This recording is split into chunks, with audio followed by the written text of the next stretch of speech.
selamat datang di podcast Komik Indo. Di episode review bareng teman kali ini, gue bakalan ngebahas sebuah komik antologi yang bertemakan tentang ibu. Komik yang mau gue bahas kali ini berjudul Motherhood, karya Aisyah PL, gambar Nana, Magfirare, Yachi-chan, dan Yupit.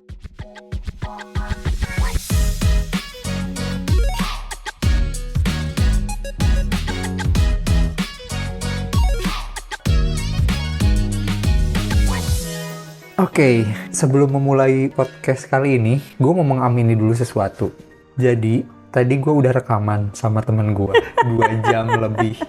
Tapi saat di-save filenya crash. Jadi, Udah lucu banget. ini adalah take kedua kita yang entah apakah sepanjang itu lagi atau tidak, tapi bear with us please. Dan ya, kali ini untuk membahas komik Motherhood ini, gue ditemenin temen gue yaitu Cici Ega, salah seorang yang gue kenal di komunitas podcast. Dan beliau Beliau kayak tua mampus banget nggak tuh. gila. Gua langsung aja Presiden negara kita banget nggak nih pakai beliau. Ya udah, gue kenalin dulu aja langsung ke temen gue yaitu Cici Ega. Halo untuk yang ke 2 kali. Aduh, mohon maaf sekali ya. Aduh, saya sudah mau mengganggu hari libur keluarga berjam-jam lagi. Astagfirullah. Nggak apa-apa banget. Ya udah. Ya, jadi alasan pertama kenapa gue minta Cici Ega buat nge-review bareng komik ini adalah karena dulu saat nge-podcast, gue sih taunya Cici Ega itu ngebuat podcast tentang parenting. Jadi gue ngerasa Cici Ega cukup oke untuk ngebahas komik ini. Selain itu pun beliau juga seorang beliau lagi enggak karena dia juga udah menjadi seorang ibu dan dulu jelas juga seorang anak perempuan yang pernah diasuh oleh seorang ibu. Betul lah.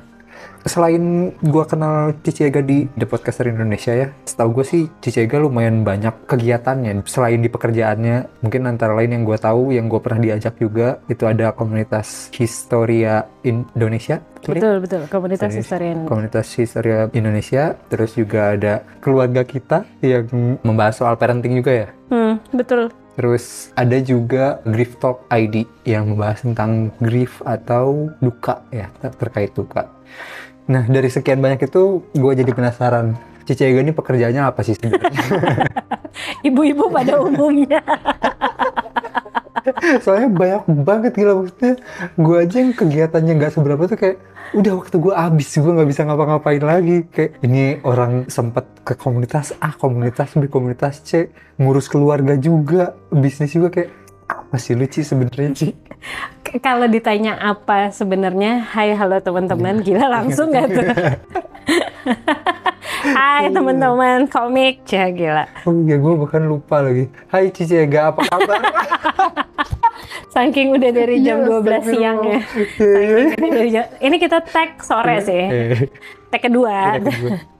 Kalau ditanya pekerjaannya, sebenarnya profesinya adalah digital marketer gitu, certified. Terus kemudian punya agensi sendiri yang bergerak di bidang digital and event. Terus guenya sendiri ada di dalam beberapa komunitas gitu.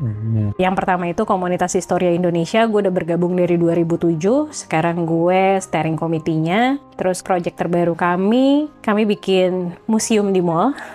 Silahkan dicari, namanya Lipo Mall Nusantara. Jadi teman-teman boleh cek, ada museum digital namanya Museum Perjuangan Indonesia. Silahkan ke sana. Doain semoga lancar segala proses pembuatan konsepnya. Ini baru setengah jalan, kayak 40%-an lah gitu. Terus yang kedua, gabung ke komunitas keluarga kita itu sudah dari 2016. Awalnya jadi tim inti, terus kemudian di 2022 udah nggak jadi tim inti lagi, tapi tetap jadi pelatih pendidikan keluarga di sana, ngajarin parenting gampangnya, tapi mungkin bukan ngajarin sih, lebih kayak berbagi cerita bersama terkait parenting gitu. Terus komunitas ketiga yang gue gabung itu di 2019, gabung sama The Podcaster Indonesia. Di sana jadi emaknya teman-teman. Karena kayaknya emang gue deh perempuan yang paling tua di sana.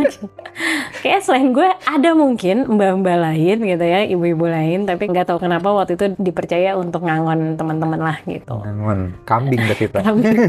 Nggak kambing sih, menemani teman-teman muda ini bercerita. Saya senang sekali mendengar kisah percintaan mereka, si A, si B. Happy sekali segala dinamikanya. Membuat saya kembali muda dengan segala persoalan teman-teman podcast yang lucu-lucu itu.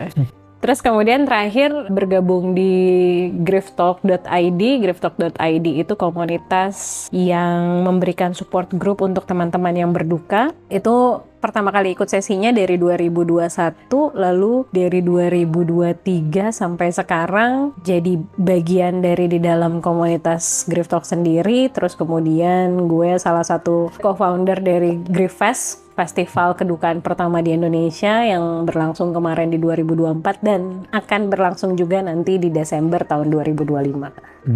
Gitu.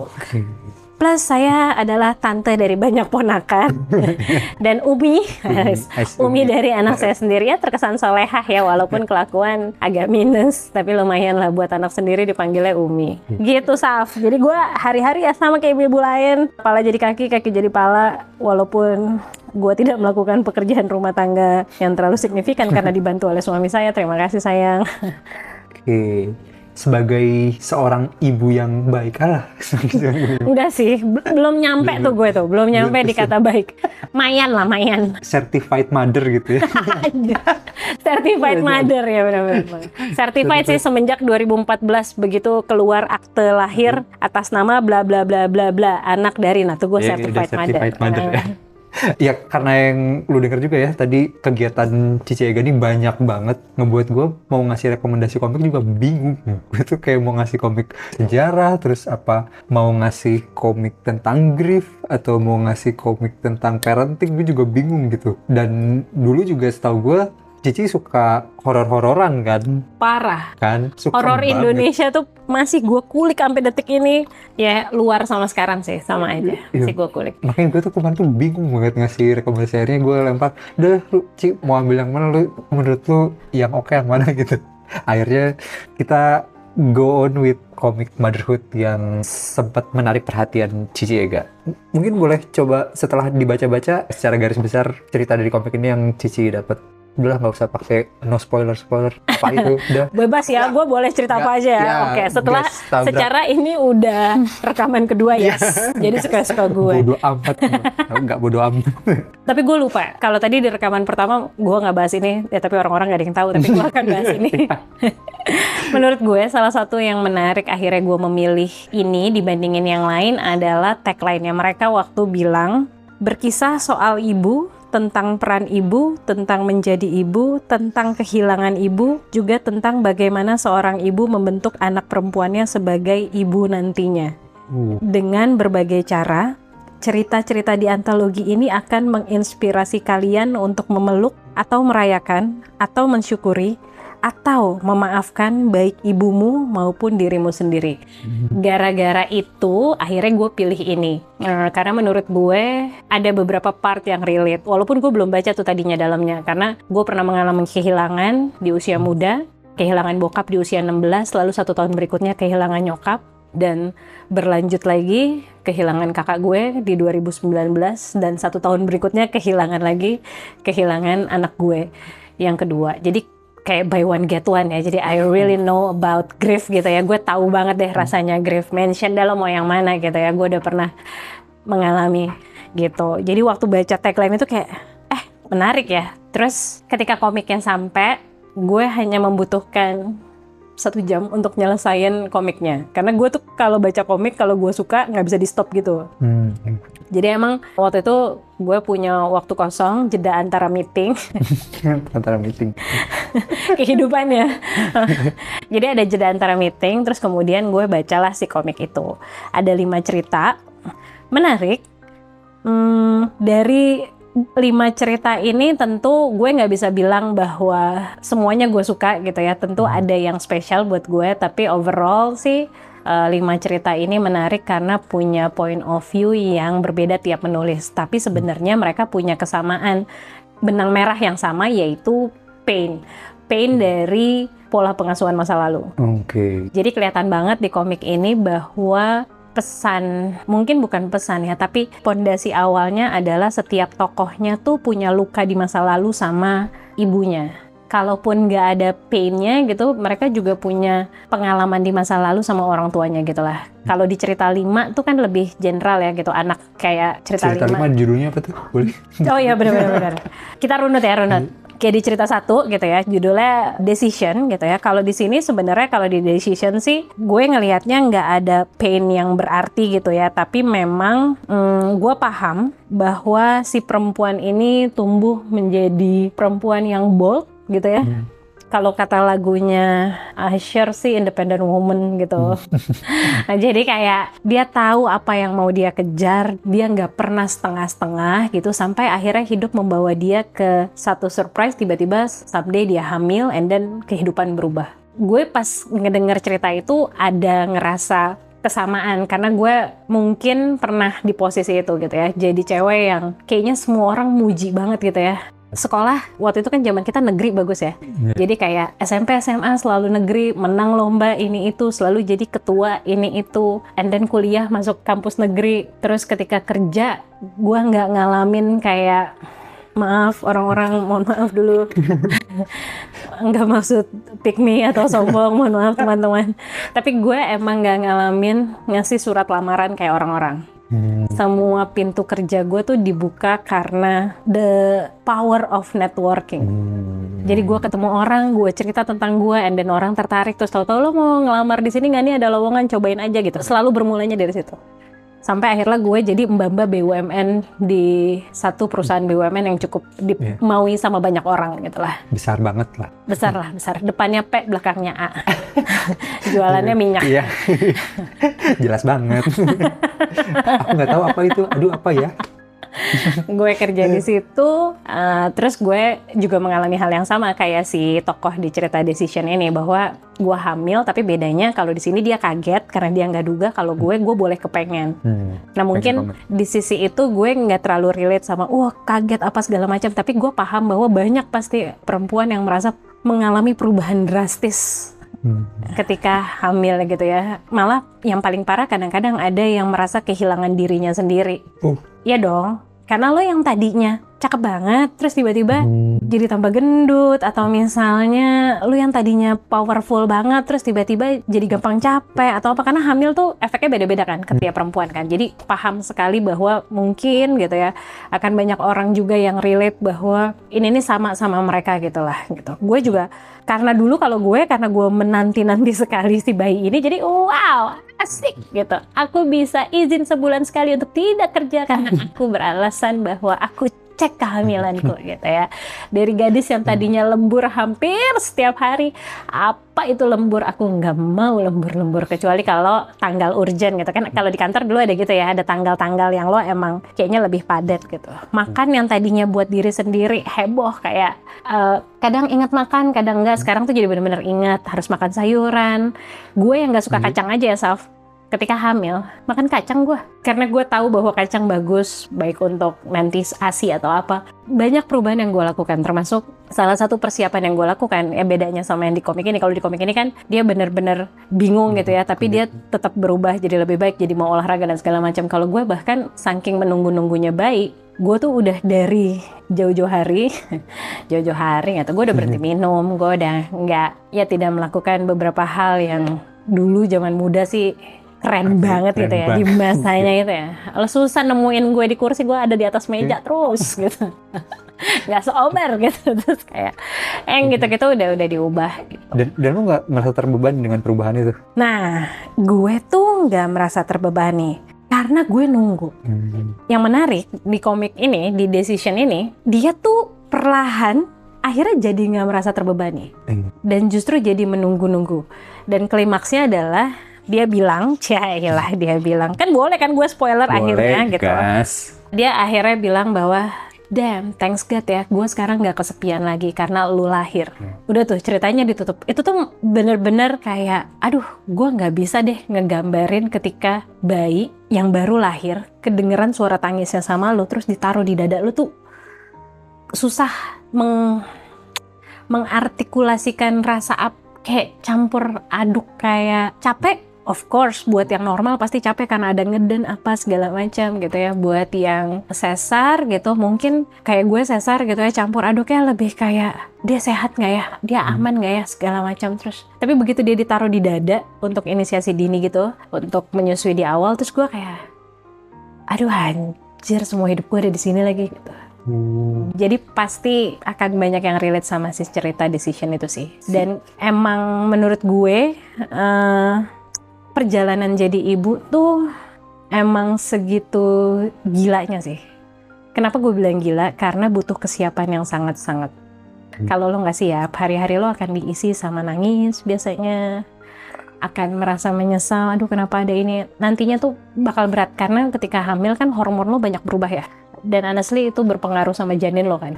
Ini gue mau nanya, gue nggak tahu bener atau enggak, tapi mungkin Cici yang udah banyak belajar tahu apakah baby blues itu salah satu karena kurang persiapan? Oke, baby blues tuh banyak faktor sih. Bisa jadi karena kurang persiapan, bisa jadi karena support system. Hamil itu tuh rasanya tuh kan campur aduk ya. Lo kebayang nggak kalau di dalam diri lo lagi nggak baik-baik aja, tapi terus kemudian support sistemnya pun nggak ada, terus lo mau gimana? Ini tuh sama kayak digambarin di cerita cerita keempat judulnya Placenta. Ini nih digambarin ada perempuan yang married by accident. Nggak married, ya benar. Sorry, aja. aku ralat. Jadi dia pregnant by accident, nah itu ya kata yang tepat. Dan terus dia lari dari rumahnya. Dia tinggal di kosan sendiri, ada momen dimana dia muntah sendirian apa, dan ceritanya pun dibuka sama dia pingsan gitu, karena dia udah keburu lapar mau makan, tapi karena di kosan harus jalan dulu segala macam, dia udah keburu terus ditemuin sama tetangga kamarnya gitu ya, perempuan single. Terus rupanya si perempuan single ini pengen child free gitu, karena punya luka, dan si perempuan ini nih bisa hamil juga karena punya luka gitu. Bisa hamil karena punya luka, sounds wrong ya. Maksud gue, si perempuan ini kenapa akhirnya sampai bisa pregnant by accident, karena dia tuh punya pola pengasuhan masa lalu yang akhirnya ngebentuk dia jadi perempuan yang ngerasa kalau perempuan itu harus cakep, maka terus kemudian jadi mudah untuk dikadalin sama laki, intinya gitulah. Lagi-lagi benang merahnya pola pengasuhan di masa lalu. Dan emang di cerita keempat Placenta ini tuh bener-bener kayak payah banget dia sendirian, dan itu tuh real sih. Kalau lo hamil terus kemudian support system lo nggak oke, itu bisa jadi salah satu penyebab lo baby blues. Baby blues itu kan biasa terjadi ketika anaknya sudah lahir ya. Gitu. Lo nggak mau pegang anaknya sama sekali dan segala macam. Atau bisa jadi ya lo emang nggak pengen hamil sebenarnya, tapi tiba-tiba hamil. Atau ketika hamil emang nggak siap kan dalam hal apapun, nggak siap untuk tiba-tiba jadi ibu lagi. Baby blues tuh bukan cuma buat orang yang pertama kali baru ngelahirin, itu bisa sama siapapun. Itu kenapa gue selalu percaya pengasuhan tuh urusan bersama. Lo butuh support system yang baik. Entah itu pasangan lo, entah itu keluarga besar lo, entah itu sahabat lo. Ya kalau di Placenta akhirnya digambarinnya sama si tetangganya itu yang perempuan sama pasangannya kan. Yang akhirnya jadi kayak om tante yang mengiringi gitu. Cuma emang dari 4 cerita ini sih kayaknya cuma decision aja ya yang nggak ngegambarin bahwa ada pola pengasuhan di masa lalu yang bikin dia gitu. Tapi gue justru percaya ketika cewek segitu independen ya untuk mengejar sesuatu, that something wrong di belakang. Kenapa gue bisa bilang kayak gitu? Karena buat gue untuk jadi top of mind orang itu tuh emang wajib. Karena kalau gue mau kelihatan bersinar di keluarga gue yang juga hampir kakak gue IP-nya 4 gitu kan.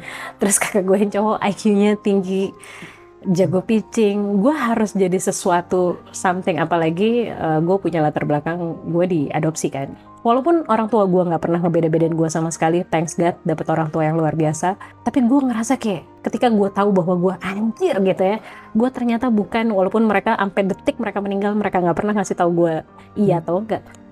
Tapi gue punya ngerasa bahwa gue wajib untuk jadi something, gue wajib untuk jadi sesuatu. Itu sama kan, kayak decision tuh kayak kenapa harus setengah-setengah, padahal orang chill biasa aja loh, nggak apa-apa. Banyak orang yang nggak menjadikan itu masalah gitu kan, tapi buat dia itu masalah ya untuk proving something. Apalagi rupanya di cerita yang pertama itu ditutupnya kan sama kata-kata makasih aku udah nggak kesepian lagi. Itu tuh part kayak berarti selama ini ada yang kesepian deh. Ada apa ya gitu. Iya. Untuk yang cerita ketiga ada apa sih yang ketiga tuh aku lupa. Kedua belum ya. Kedua itu Mom and Me ya. Mom Me. Mom Me. Nggak pakai and me. Mom Me. How is it about? Sejujurnya nggak boleh ya gini. Tapi boleh ya, mohon maaf penulis-penulis. Balik lagi ini kan preferensi. Saya juga nggak keren-keren amat, tapi balik lagi sekali lagi ini preferensi. Buat gue, Mom Me tuh hampir sama kayak Decision ya. Maksudnya kayak ini tuh kayak di permukaan aja gitu ceritanya gitu, nggak deep. Tapi ya apa yang lo harapin sih dari antologi atau omnibus gitu ya, yang emang pasti punya keterbatasan. Jumlah halamannya pasti dibatasi. Tapi sebenarnya message yang mau diangkat, balik lagi itu ya, ada pola pengasuhan masa lalu yang akhirnya berdampak sama dia di masa kini. Yaitu si Mommy ini, si tokoh utamanya kan dibesarin sama ayahnya. Sehingga dia punya ketakutan bahwa bisa nggak ya gue jadi ibu yang baik? Karena gue nggak punya sosok gitu. Dan menurut gue itu tuh pertanyaan yang memang relate sih sama semua orang ketika orang itu nggak mendapatkan sosok. Karena buat gue yang ditinggal sama orang tua di usia muda, 16 dan 17, buat gue hal terberat ternyata bukan nggak punya duit. Hal terberat hidup gue salah satunya adalah ketika gue jadi orang tua, di tengah gue nggak punya orang tua. Dari gue menikah, otomatis nggak ada bokap nyokap gue kan, Saf. Gue menikah udah nggak ada orang tuanya. Terus ketika gue ngelahirin, gue literally bener-bener cuma sama suami gue. Karena ibu mertua gue waktu itu baru aja beres operasi jantung, sehingga nggak bisa nemenin walaupun dia sempet datang. Adik-adik ipar gue maksudnya sempet datang, tapi mertua gue cuma bisa video call. Kakak gue waktu itu lagi di luar kota, dua-duanya jadi nggak bisa nemenin. Itu tuh bener-bener berasa sendirian sih. Dan di situ untuk pertama kalinya gue inget seluruh kelakuan sialan gue di masa muda. Kayak anjir lah gue, kalau nyokap gue ada gue mau minta maaf, say sorry, karena ketika jalan ya, ketika didorong dari, gue kan sesar ya, dan gue diinduksi udah dari hari sebelumnya, jadi udah lumayan panjang induksi. Jadi ketika waktunya terus gue didorong ke ruang operasi, itu tuh di pikiran gue tuh mungkin, gue nggak tahu kalau orang-orang lain gimana, tapi kalau gue justru lebih kayak, aduh gue kangen lagi sama nyokap gue. Kangen banget gue kayak, gue pengen nanya sama dia, and then kalau anak keluar gue mau ngapain gitu ya. Tapi gue bingung ya, maksudnya nggak ada yang bisa ditanya. Iya, nggak ada yang bisa ditanya kan, terus gue harus ngapain, terus kayak, aduh gue mau minta maaf lah, dia udah sorry ya, gue tuh tumbuh jadi anak bungsu yang anjir ada aja kelakuannya gitu ya. Walaupun secara akademik prestasi tuh gue dinilai anak baik-baik banget lah gitu kayak. Cuma kan emang ada rebelnya ya, gue dulu tukang berantem, tukang labrak anak orang, emang kelakuan. Tapi kayak ya udah gitu. Dan di komik yang si Mommy itu gitu ya, dia tuh digambarin kayak dia ngomong sama anak kecil yang mana mungkin dirinya sendiri. Ini agak ambigu sih, entah dirinya, tapi gue yakin ini kayak dia ngomong sama dirinya sendiri tapi versi kecil gitu ya. Karena si anak itu yang akhirnya mengingatkan sama dia, emang kenapa kalau lo nggak ada ibu, lo diurus sama bapak lo nggak, lo diajak main sama bapak lo nggak, lo ini nggak, lo itu nggak gitu. Anak itu kayak ngasih gambaran, sama aja kok gitu. Akhirnya sadar bahwa bukan perkara siapa sosoknya, tapi rasa cinta yang digambarin. Dan gue percaya mungkin yang bikin gue survive sampai detik ini, nggak mean sama orang di tengah segala kerusuhan gitu. Dan gue rasa gue bisa sampai di titik ini karena sama kayak di cerita itu, bahwa gue punya kenangan baik sama orang tua gue walaupun hanya 16 tahun dan 17 tahun. Kalau di komik itu kan digambarin dia tuh ternyata punya kenangan yang baik sama bapaknya. Dia diurus sama bapaknya, bahkan penggambaran si tokohnya di taman itu karena dia sering diajak juga sama bokapnya di tamannya. Yang mana ditutup suami sama anaknya nanti nyamperin dia gitulah. Gitu. Jadi ketakutan itu tuh akhirnya terjawab karena dia diingatkan sama anaknya, anak kecil yang diajak ngomong bahwa lu kok punya kok pengalaman. Dan gue akhirnya mengamini itu bahwa ya emang gue tuh bisa sampai ada di titik ini kayak sekarang, menuju 40 tahun di tahun depan malah lebih wise, malah lebih bisa memahami banyak orang karena gue yakin gue rootnya punya keluarga yang alhamdulillahnya Allah kasihnya baik sih. Salah satunya adalah kalau lo ngeh, gue bisa bergaul sama semua orang. Dari muda sampai tua banget. Gue punya teman yang umurnya 60-an, 50-an gitu ya. Tapi gue juga punya teman yang umurnya 20 something gitu. Bahkan gue udah masuk di fase ini, Saf. Gue temenan sama temennya ponakan gue. Jadi kayak kok kamu kenal ini? Lah dia ponakan aku. Ya ampun, dia tuh teman SMA aku gitu. Gue udah di titik yang itu. Gue temenan sama temen ponakan gue. Itu tuh rupanya selain mungkin karena sifat bawaan gue yang emang mudah bergaul dan adaptif, tapi Pisces itu ya. si Pisces itu si ikan, si air. Tapi gue juga sadar bahwa ini yang dicontohin sama nyokap gue. Satu hari ada kejadian gue pulang sekolah, tiba-tiba di rumah gue, di ruang tamu gue, ada polisi dengan baju lengkap. What? Kaget dong, ada apaan? Anjir, ada polisi gitu ya. Terus nggak lama, gue ganti baju segala macam, polisinya pamit. Pas gue keluar, nyokap gue lagi di luar, lagi ngerokok. Kayak biasa, terus gue tanya, siapa mah gitu? Gak tahu. Ntar, gimana? Gue bilang gitu. Siapa dia? Gue bilang gitu. Ada tadi dia lewat, tanya jalan. Terus mama ajak makan. Bentar.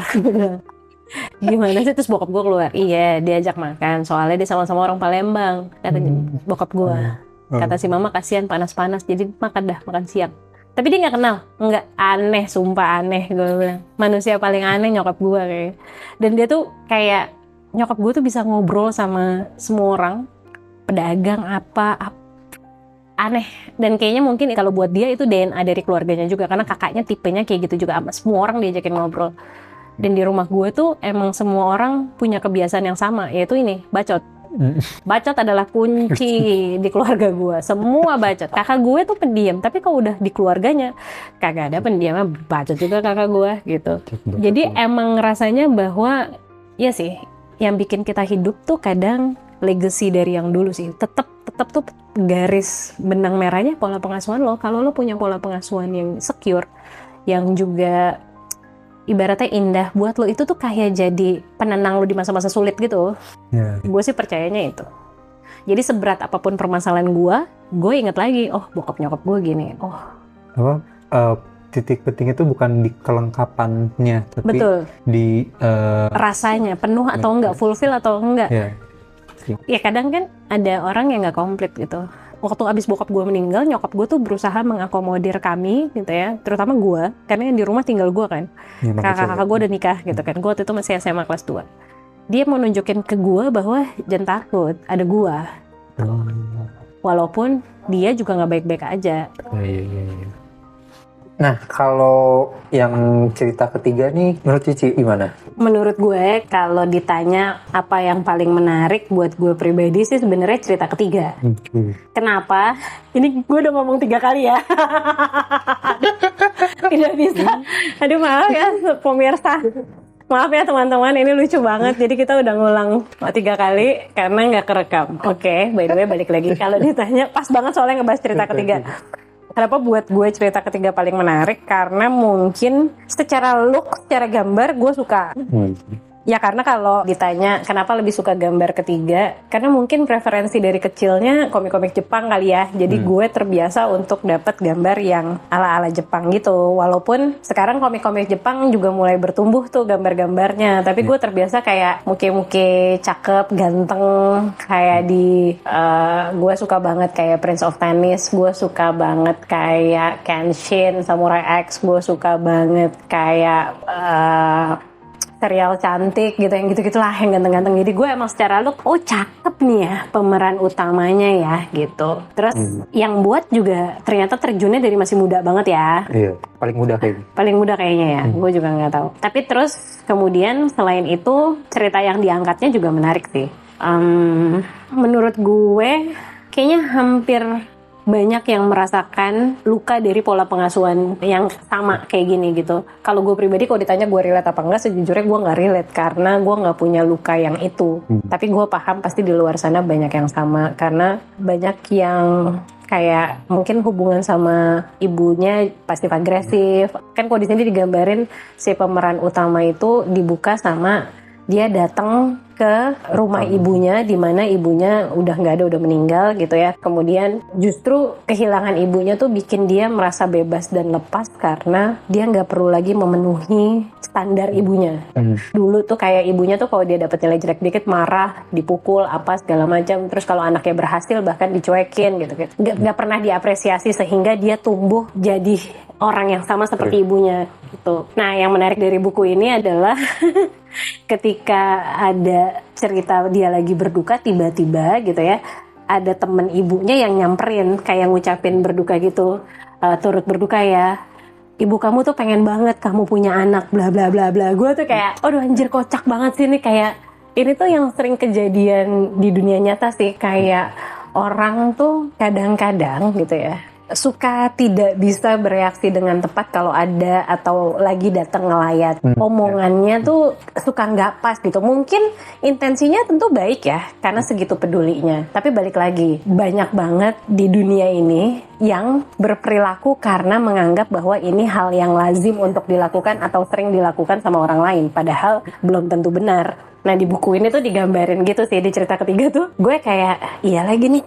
ada banget orang-orang kampret kayak gini kalau lagi berduka. Bukan salah dia, karena kita emang nggak ada pendidikan tentang tata cara bagaimana bereaksi ketika kita ngelayat atau berduka. Emang nggak ada gitu.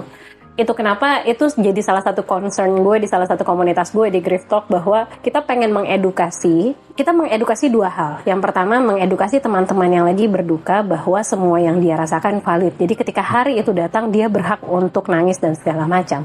Tapi kita juga mau mengingatkan bahwa orang-orang yang datang hari itu ya emang karena sayang sama mereka. Nggak ada maksud untuk ngeselin. Kalaupun perilakunya ngeselin, itu tuh benar-benar karena mereka nggak tahu harus ngapain. Plus gue juga, si Grief Talk ini pengen juga mengedukasi orang-orang di luar sana, ketika lu ngelayat atau lu pergi ke rumah orang yang lagi berduka, please nggak usah ngomong macam-macam, datang aja turut berduka and then diam aja, kasih dia ruang dan waktu untuk bisa merasakan sedihnya tanpa lu nanya lu berduka sebabnya karena apa gitu, atau bahkan tanpa lu ngasih kata-kata yang nggak perlu kayak iya ibu lo tuh pengen banget lo sebenarnya lo punya anak bla bla bla bla gitu. Kalau di buku ini kan digambarin kayak si tokoh utama nggak mau punya anak karena dia punya lukanya. Dia bilang gue sama anjing aja sekasar itu karena ibu gue dulu gitu ke gue. Gue bahkan di kantor ketika ada tim yang sukses, gue tuh ada irinya gitu karena gue nggak pernah diapresiasi ketika sukses. Jadi gue juga nggak bisa gitu. Tapi dia berusaha untuk itu gitu. Part itu sih gue kayak iya lagi nih, ini ngegambarin gambaran orang kebanyakan. Karena gue juga pernah ngalamin gitu ketika anak gue meninggal. Kalau waktu bokap nyokap gue meninggal, gue nggak terlalu mendengar kata-kata yang gimana. Karena mungkin orang juga nggak sampai hati untuk ngomong macam-macam ke gue. Selain keluarga bokap gue yang agak ajaib gitu kan. Selain orang-orang yang nanyain warisan atau apa. Tapi selalu ada orang-orang yang aneh-aneh. Kayak waktu kakak gue meninggal, ada orang yang nanya sama gue, kira-kira suami kakak lu bakal nikah lagi nggak ya? Itu menurut gue kayak, aduh, ini kan yang meninggal kakak gue ya. Atau ketika anak gue meninggal, sabar ya. Alhamdulillah kan yang penting punya tabungan. Kaman, gue kalau mau nabung deposito duit banyak. Nggak mau gue nabung anak yang udah gue tunggu selama 6 tahun. Tapi balik lagi ketika gue udah di umur sekarang gitu ya, menjelang 40 ini, gue lebih bisa memaklumi sih, Saf. Jadi gue kayak, oke, si orang-orang ini nggak tahu, dia nggak punya intensi apa-apa. Kalaupun mereka punya intensi buruk, ya itu rugi di mereka. Gue nggak perlu simpen rasa sebelnya, ya let it go aja gitu. Justru gue kasihan sih kalau mereka di usia yang sudah matang masih kelakuannya masih kayak gitu. Oke. Memang nggak ada ini sih, nggak ada yang ngajarin dan kita nggak pernah tahu belajar dari mana untuk bisa bersikap sama orang yang sedang berduka sih. Bahkan mungkin yang paling sesimpel nanya, kok bisa sih? Itu aja mengganggu kan sebenarnya ya. Betul. Kok bisa sih? Kenapa bisa gitu? Terus kita harus ngulang lagi cerita terus menerus. Ya iyalah, gue juga dulu mungkin kayak gue pengen banget kayak ngerekam suara gue, terus setiap orang yang datang gue kasih lagi gitu.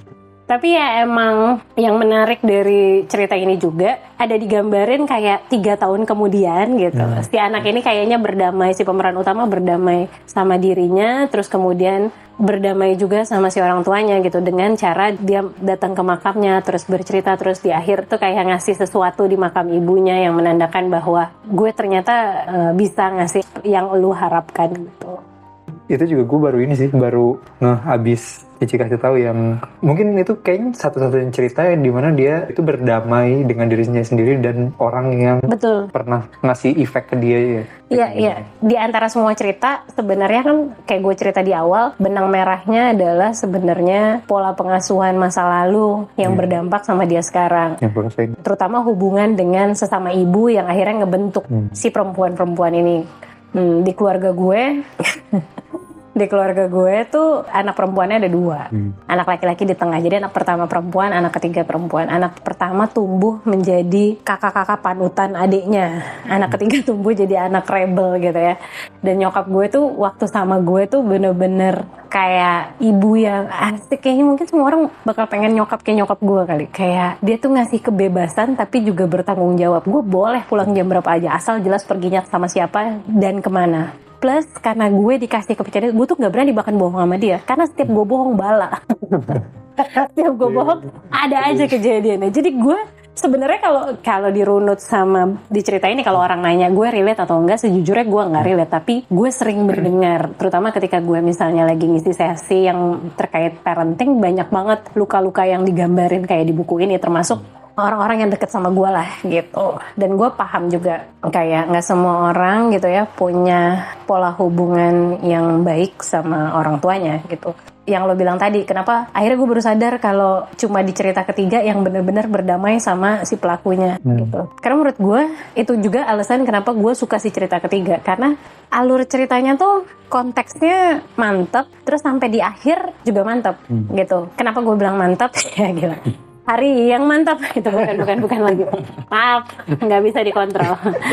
Jadi karena kan di awal cerita dia kayak, gue tuh nggak mau punya anak bukan karena nggak pengen gitu.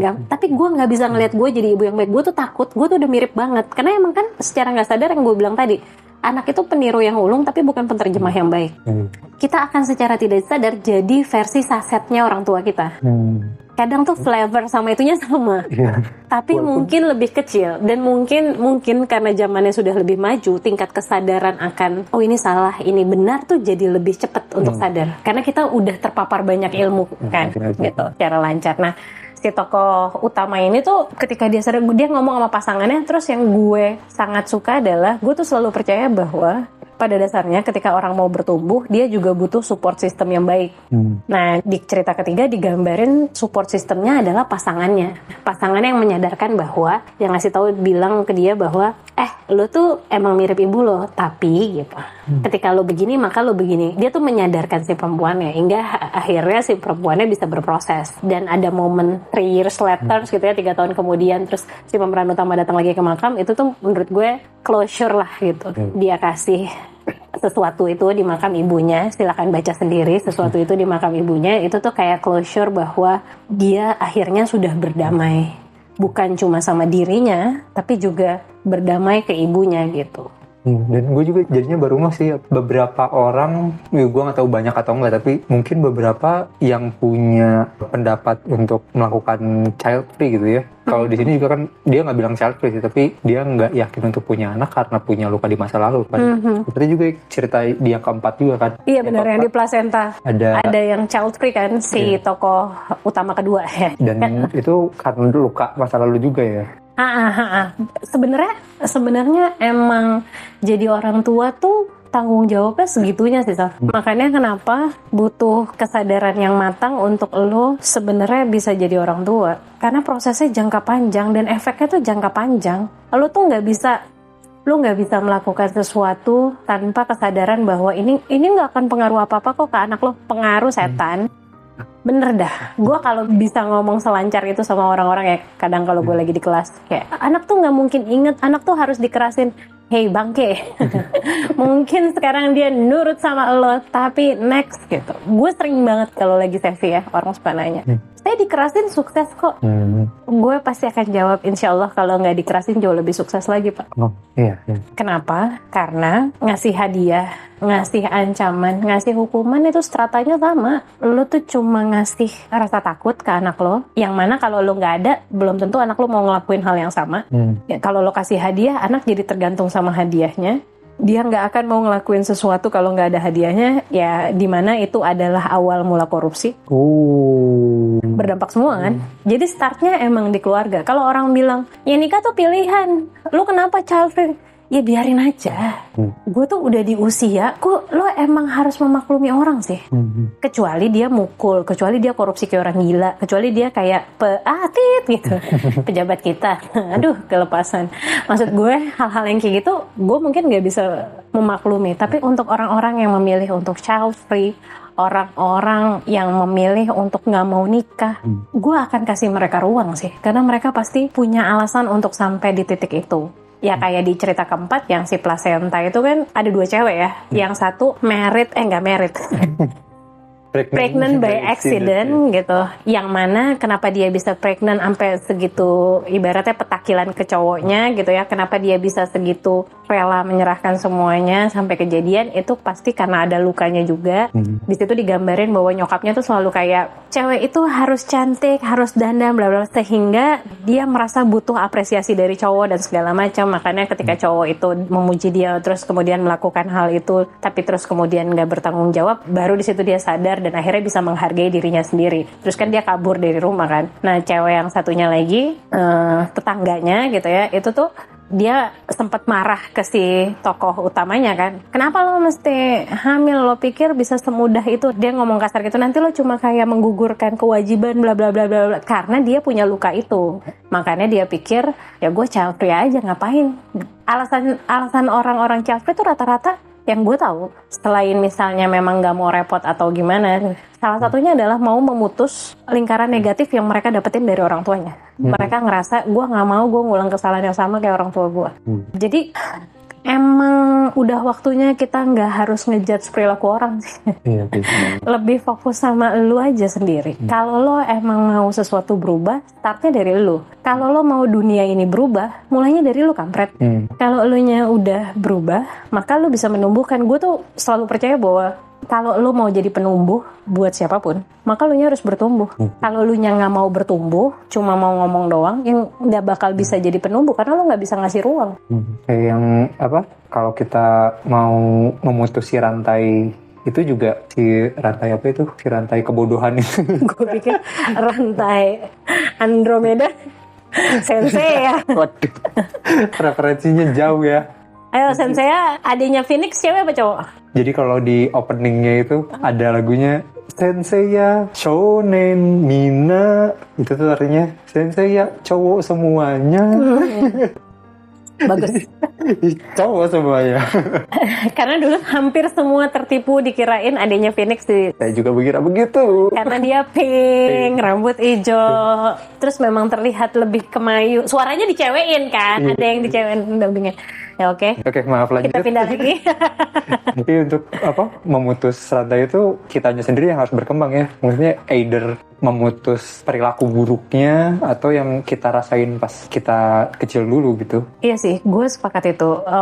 Gue ngomong ini bukan karena gue pelatih pendidikan keluarga ya. Tapi sebelum jadi pelatih pendidikan keluarga, bahkan ketika gue jadi pelatih pendidikan keluarga, gue tuh belum sempurna. Gue tuh selalu buka kelas gue dengan, Bapak Ibu, saya nggak jauh lebih pinter dari Bapak Ibu.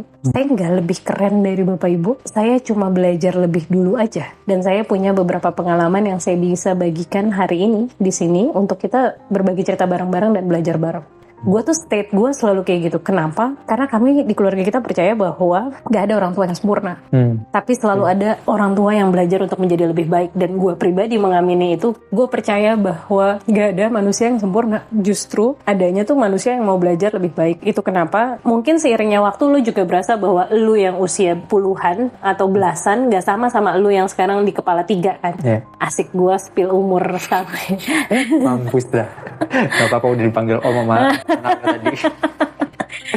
kita nggak bakal sama kan. Gue pun gitu. Gue di usia gue SMA tuh ngehe sih. Emang orangnya tuh straight to the point. Gue tuh selalu dapet si pedas, si tajam, selain si bokep tentu, si galak gitu. Karena tuh gue emang straight banget orangnya. Kok gue nggak suka. Bahkan ada temen cowok gue, anjir ya kalau laki gue bisa banget nonjok lo. Terus kenapa enggak gitu? Gue tuh berani yang, karena itu tadi pola pengasuhan gue. Gue tuh queen bee di keluarga gue, sehingga di luar rebel banget, di rumah manja banget, di luar rebel banget. Tapi bokap gue juga dan nyokap gue berproses banget. Mereka tuh selalu ngajarin gue untuk kalau lu nggak salah, angkat kepala lu, jangan pernah takut. Sehingga gue tuh di luar tuh kencang banget. Balik ke rumah, ngehe lagi gue balik anak-anak kayak mau jalan aku telat jalan gitu. Ngelihat anaknya mau bertumbuh kayak gitu, gue lihat banget kok proses Bahkan bokap gue tuh menyiapkan gue untuk jadi anak yang benar-benar mandiri kayaknya. Jadi ketika gue masuk SMP, gue tidak lagi sekolahnya diurusin sama dia. Dia cuma nganterin sampai SMP gue, terus dia serahin mapnya ke gue waktu daftar SMP. Ini kamu urus sendiri, ini uangnya. Yang mau sekolah kamu silahkan urus sendiri. Wow. Belajar. Daftar sendiri? Gue daftar ulang sendiri. Dia tunggu di mobil. Bukannya perlu tanda tangan wali gitu, Bu? Enggak. Karena sudah ada kan sebenarnya keformulan udah diisi kan. Iya. Jadi lo sebenarnya gampang banget tuh, tinggal ngasih terus uang udah. Tapi tanggung jawabnya beda ya kalau gitu. Iya kan, ketika balik dia tanya apa rasanya, loh bapak-bapak sama ibu-ibu semua gue terus emang anak bungsu. Aku datang ke bokapnya ada cerita, tapi tadi aku ngalamin kejadian bego. Kenapa? Aku jatuh. Kok bisa? Iya duduk nggak taunya nggak ada kursinya. Kayak bokap gue mungkin, tapi dari gue masuk SMP berarti itu gue kelas 6 ya. Pas SMA pun gue disuruh ngurus sendiri. Jadi selalu kakak gue, kalau SMA kakak gue bahkan cuma nganter doang. Kalau perlu ada tanda tangan dan segala macam semua udah di tangan di rumah. Jadi formulirnya udah diambil terus diisi tinggal taruh. Nah itu tuh soal yang dilakukan. Jadi semua yang kayak ngurusin fotokopian apa-apa yang harus dibawa tuh udah jadi tanggung jawab gue. Ya benar sih, karena bokap sama gue cuma 16 tahun. Di usia gue kelas 2 SMA bokap harus nggak ada. Jadi gue udah terbiasa juga pas kuliah gue harus ngurus sendiri. Karena abis bokap 1 tahun berikutnya kan nyokap. Jadi gue emang nggak punya orang tua. Pas gue ngurus kuliah itu tuh benar-benar kayak semua ngurus sendiri, pendaftaran. Gue kan gap year.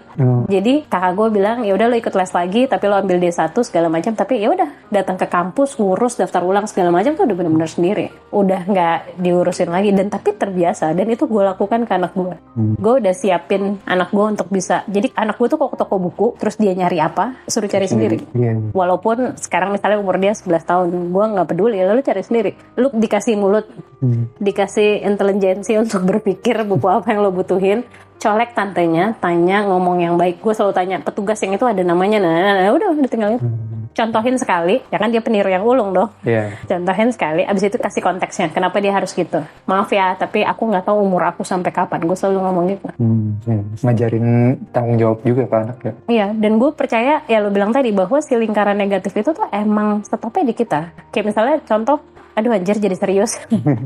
Gue tuh ibu-ibu yang juga nyubit anaknya. Karena di usia ketika gue punya anak, menurut gue itu part tersusah karena gue nggak punya siapapun untuk bantuin gue. Gue nggak punya orang tua, gue nggak punya bokap nyokap yang bisa dititipin anaknya. Sedangkan waktu itu mertua gue yang sangat baik sama gue, kondisinya pun abis operasi jantung, jadi kayak nggak bisa juga nggak bisa bantu juga gitu. Jadi kayak ya udah, gue benar-benar ngurus dia, terus gue berhenti dari kantor gue yang BUMN itu. Emosi tentu nggak sama. Anak gue umur 9 bulan lagi makan yang gitu. Pernah 1 kali makanan tuh nggak dimakan tapi disembur. Gue taruh di pojokan, diem, jangan kemana-mana. Lu bayangin anak umur segitu. Itu tuh kalau gue di usia normal, gue sekarang nih gue normal, gue pasti akan ngebego-begoin gue yang itu sih. Karena gila ya, anak lu suruh diem di pojokan buat apa? Itu tuh saking anger kan yang ngomong. Karena ketika lo marah, perilaku lo jadi kadang nggak kekontrol. Termasuk si marah-marah. Gue marah. Gue dulu waktu kakak gue gitu ke keponakan gue marah banget. Lu jangan kayak gitu. Terus kakak gue enak banget ngomongnya cuma gini, someday lu jadi ibu lu akan tahu rasanya. Keulang lagi anjir. Karena secara nggak sadar lu lihat itu kan. Lu akan merasa bahwa jalan yang paling cepat untuk ngediemin anak adalah gitu. Padahal enggak loh, banyak cara lain. Itu kenapa di 2016 itu pas anak gue umur 2 tahun, gue ikutlah si kelas itu. Gue ikut kelas keluarga kita. Yang lucu, hari H ketika gue lagi belajar, suami gue WA. Semoga berobat jalannya lancar. Karena gue bilang gue mau berobat jalan. Terus gue say thanks ya gitu. Emang kenapa? Anak kamu habis curhat sama rusa. Ini cerita ini udah sering banget gue ulang di mana-mana. Jadi anak gue tinggal dulu di Bekasi, di salah satu komplek ada rusanya. Anak gue kalau pagi ngeliat rusa itu, terus anak gue pernah ngomong gini, anak umur 2 tahun, rusa jangan pukul-pukul. Pukul itu sakit, takut. Aku kok dipukul juga sakit, takut. Wah, anjir. Lo itu yang diinget anak gue tuh kemampuan bahasanya tuh emang dari kecil tuh emang udah bisa, tapi kan Lo kebayang gak sih anak umur 2 tahun itu udah kerekam? Iya. Gila sih. Dan ya tadi kan lo udah sempat ngobrol sama anak gue gak tahu nih episode mana yang keluar duluan, apakah gue atau anak gue. Tapi karena lo udah ngobrol sama anak gue, bahkan anak gue sampai sekarang di usia besarnya, tadi dia cerita sama lo, dia nggak mau ngelihat orang berkonflik. Dia lebih suka kabur ya. Dia lebih suka kabur dan nggak mau nyaksiin, karena dia udah sering ngelihat gue tuh setantrum apa gitu. Rese sih gue. Makanya kalau ditanya, "Gak, lo mau balik gak ke usia muda lo?" Enggak. Ada yang lo sesali gak? Gue gak mau balik ke usia muda karena gue tolol. Tapi kalau ditanya ada yang gue sesali atau enggak? Enggak. Karena tanpa gue yang tolol itu, gue yang gak bisa jadi gue yang lebih reflektif sekarang gitu.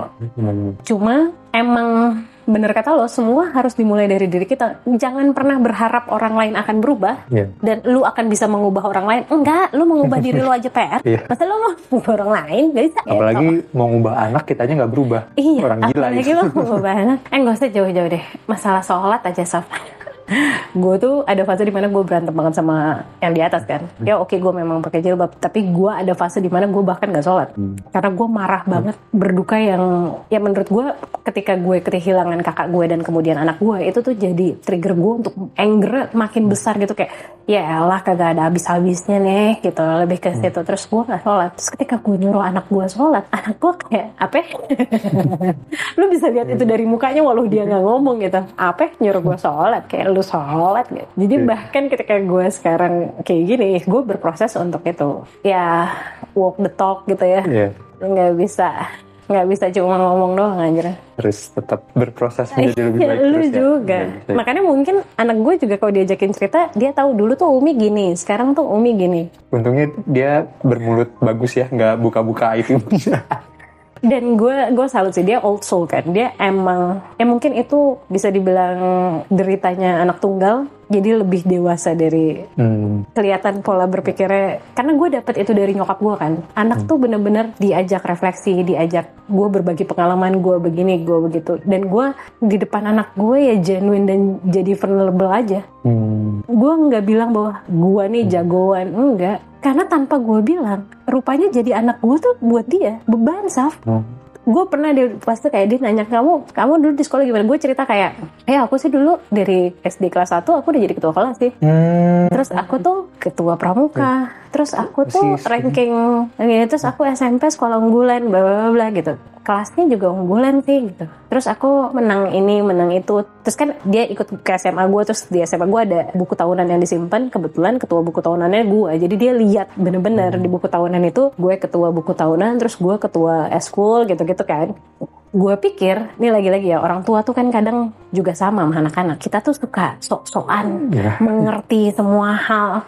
Padahal kagak lagi. Gue pikir anak gue akan bangga sih dengan gue. Enggak loh, beban buat dia. Buat anak gue ya, tapi gue gak tahu anak-anak lain. Tapi buat anak gue sih, anak tunggal, dia tuh jadi merasa gue harus kayak ibu gue. Gue pernah dia pulang dari sekolah tiba-tiba nangis. Gue tanya, kenapa? Aku tuh tadi pemilihan ketua kelas, terus aku gak kepilih, bla bla bla bla bla bla, nangis, kejar. Ini kejadiannya baru 2 bulan lalu, apa sebulan lalu? Pas kelas 6 ini berarti? Pas kelas 6 ini. Terus gue tanya, kenapa? Gak tahu, aku tuh ngerasanya harus aja. Terus gue kayak, enggak kak, gak ada yang harus. Tapi kan Umi, ya itu aku, kan kamu gak harus. Terus gue ingat, aku minta maaf ya kalau dulu anak gue tuh hampir sama kayak gue, kayak dia nggak pengen jadi sesuatu tapi spotlightnya datang ke dia. Nah di kelasnya dulu dia tuh selalu dipilih jadi ketua grup apa karena kemampuan bicaranya kan. Dianya nggak mau karena menurut dia ngurusin orang tuh capek. Tapi emang dia kan tertib ya anaknya, jadi mungkin gurunya percaya atau temennya percaya. Jadi buat dia kalau ada Zoom online gitu, anak gue kalau udah beres, ya udah beres, matiin, nggak pakai ngobrol. Jadi kalaupun berkelompok ngerjain tugas, orang tua lain juga seneng karena nggak ada tuh kayak main-mainnya gitu-gitu. Makanya kepilih mulu. Nah, dia emang suka bilang sama gue, aku tuh capek bla bla bla.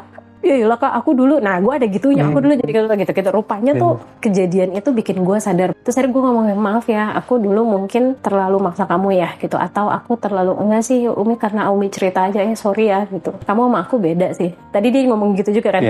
Bahwa gue berefleksi itu. Ya jadi orang tua, salah satunya lo harus berani untuk vulnerable depan anak lo sih. Lo gak selalu bener anjir. Bener sih. Masalahnya kalau di buku ini kan digambarin ibunya kusut ya. Hampir semua ibunya nih kusut.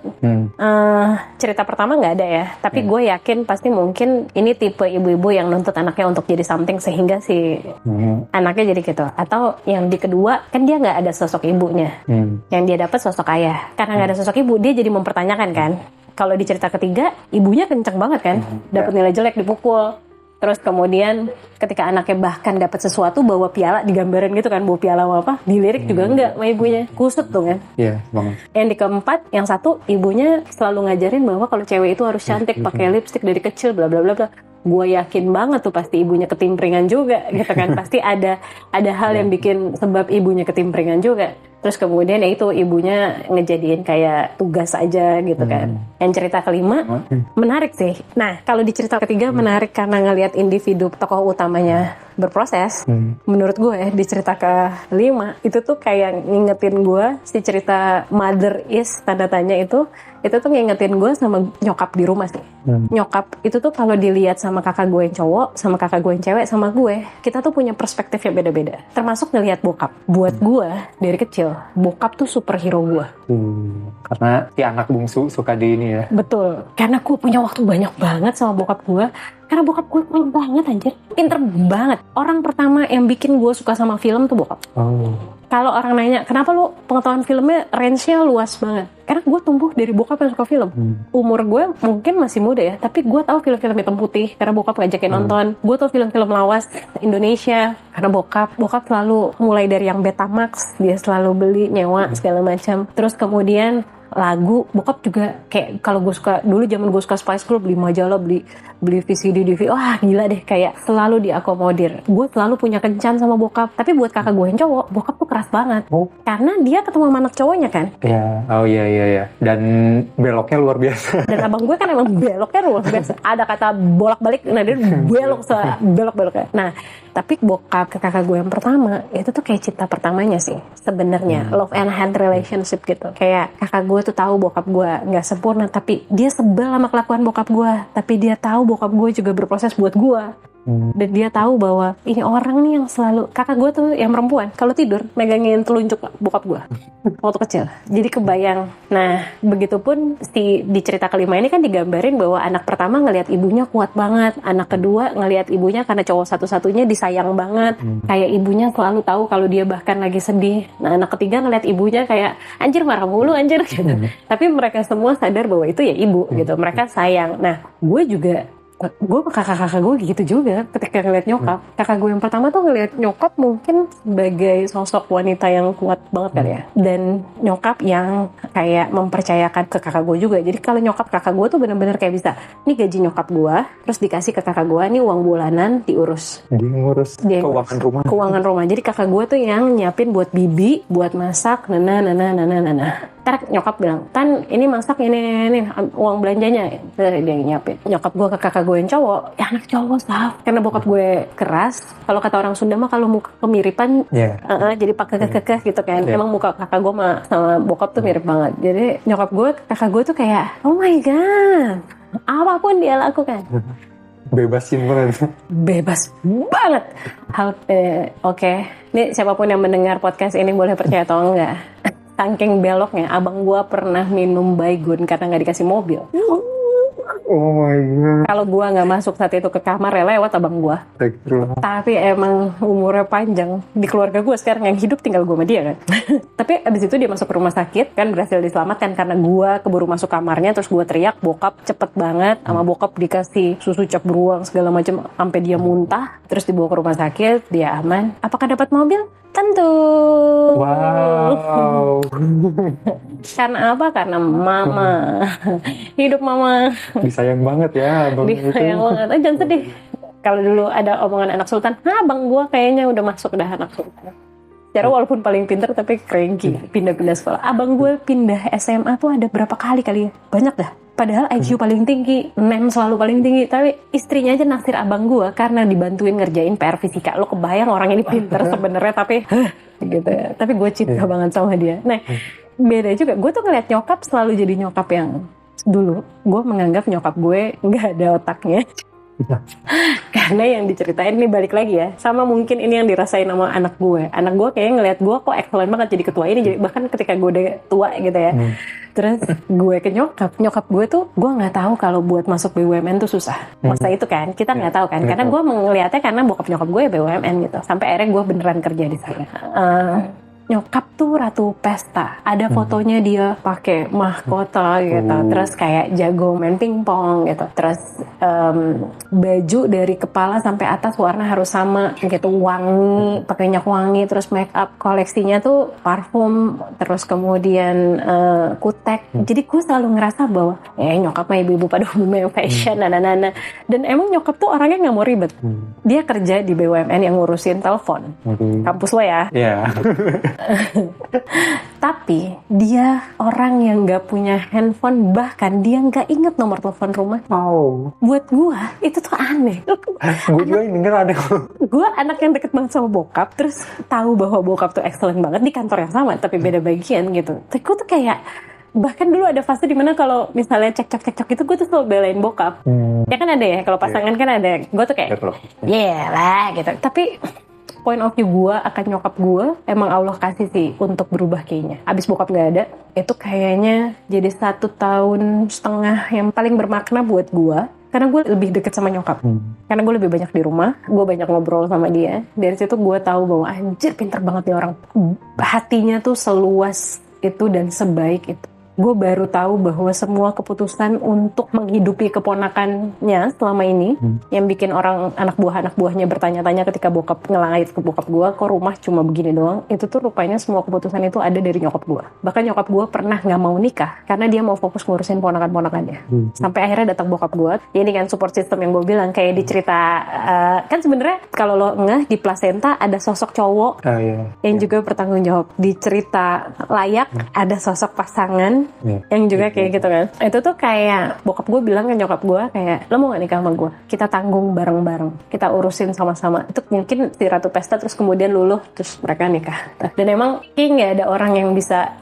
Nyokap gue tuh filosofis banget ternyata. Masalah kepercayaan yang tadi gue bilang, itu menurut gue filosofis sih. Dia omongin ke anaknya bahwa gue kasih kepercayaan full ke lo, tapi kalau lo sekali ngilangin kepercayaan gue, maka gue gak akan percaya lagi seumur hidup sama lo. Itu tuh kayak ada tanggung jawabnya gitu kan.